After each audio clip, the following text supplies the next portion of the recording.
Paul. Tsaka si Paul. Akala ko siyang batuan. Galing. Sakto.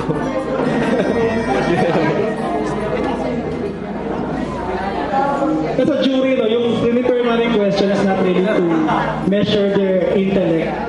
So, yung question para lang makita natin yung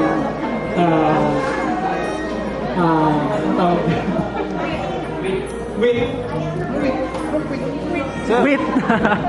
So, Ready na? Sir Jacob.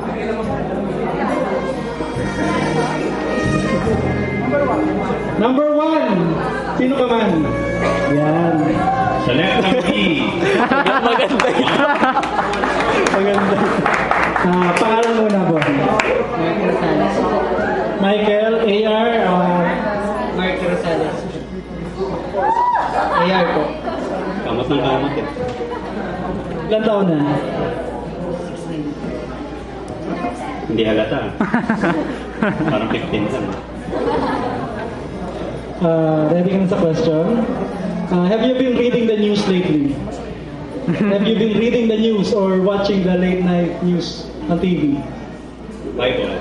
Why? Hindi po ako masyadong nanonood ng TV. But why? Have you been reading the newspaper? No, sir. So what kind of person are you? You don't even read books, newspapers, watch televisions. What do you do? Play basketball. Basketball? You don't look like a basketball player. Are you ready for your question? Yes, sir. You want an interpreter or can you handle an English question? Okay, the question is, if there is a law allowing Filipinos to change their given name or names right after turning 18, what would you name yourself and why? Ang buong pangalan mo ngayon ay Mark Lawrence Rosales. Mark Lawrence. Bagay bang Mark Lawrence sa kanya? Tagalogin natin.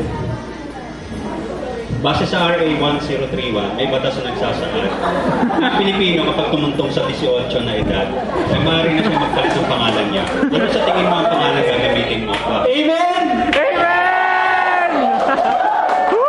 Sa Biblia. Hindi ko na po babagoyin yung pangalan. Babaguhin ang pangalan eh. Required yung required. Kasi pag hindi binago, martial na tayo ngayon. 50% tigas ng ulo, di ba? Judy, ayaw baguhin. 10 seconds lang. Pag hindi nasagot, -5. Pwede rin pangalan ng babae, sige. Hayop, pwede rin. I name myself as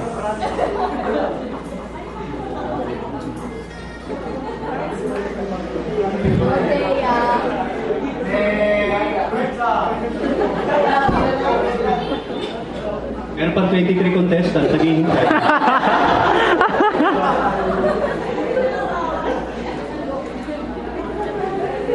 Just last week na ng Lovers in Paris, oh. Nakahabol pa kami.